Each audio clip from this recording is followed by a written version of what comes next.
OK សួស្តីបងប្អូនទាំងអស់គ្នាអញ្ចឹងសម្រាប់បងប្អូនយើងដែលគាត់ចង់បាន account TikTok អាមេរិកណាសម្រាប់យកទៅប្រើរលុយហើយអត់ទាន់ចេះបង្កើតទេអញ្ចឹងបងប្អូនអាចមើលវីដេអូនេះបានណា OK អញ្ចឹងយើងកុំឲ្យខាតពេលយូរយើងទៅមើលទាំងអស់គ្នាបាទអញ្ចឹងជាដំបូងបងប្អូនត្រូវតែមាន email មួយណាបាទ email ដែលយើងបានបង្កើតថ្មីហ្នឹង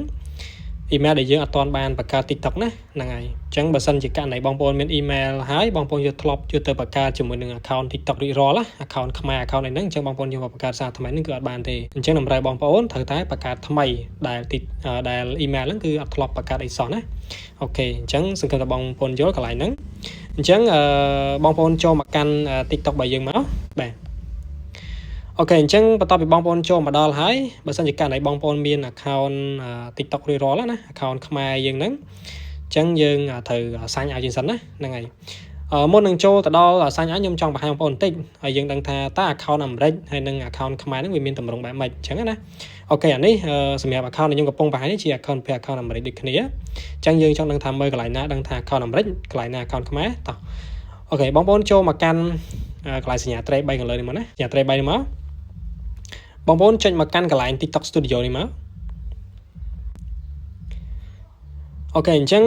បន្ទាប់ពីចេញបែបនេះហើយបងប្អូន scroll ចុះក្រោមបន្តិចណាហើយបងប្អូននឹងឃើញនេះកន្លែងនេះគឺវាមានពាក្យថា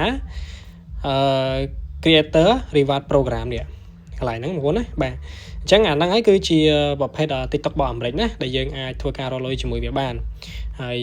បើខ្ញុំនេះគឺអត់ទាន់គ្រប់កូកាទេបាទអញ្ចឹងយើងចុចមកមើលឡើងតិចទៅចង់ដឹងថាវាបែបមិនអញ្ចឹងណាបងប្អូនបាទអញ្ចឹងបញ្ជាក់ណាសម្រាប់ account ខ្មែរគឺវាអត់មានអាកន្លែង Creator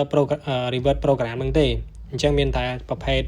របស់អាមេរិកនេះទេដែលមានហើយបច្ចុប្បន្ននេះដូចជាខាង TikTok គេ